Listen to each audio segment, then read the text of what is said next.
কি রে ভাই, পুরো মদটাই তো টেনে দিলি, পুরো মদটাই তো শেষ হয়ে গেল। তুই কি খেয়ে ফেললি এত মদ?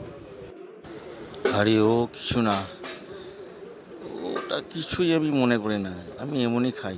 তুই বল, তোর কি খবর? তোকে যেন কেমন লাগছে? তখনও আর কিছু কথা হলো না তোর সঙ্গে। তোর বাড়ির সবাই কেমন আছে বলতো? আর বলিস না শিবা, আমি খুব ডিস্টার্বে আছি রে। এমন একটা সময় ছিল,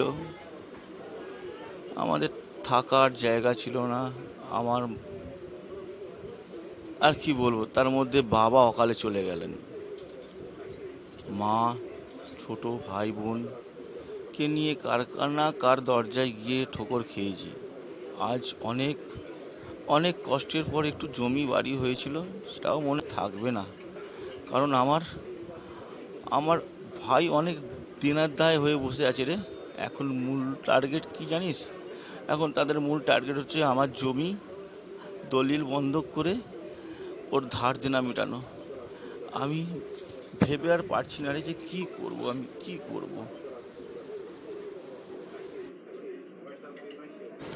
আরে এখন ওসব কিছু চিন্তা করতে হবে না তোকে, সব কিছু ঠিক হয়ে যাবে।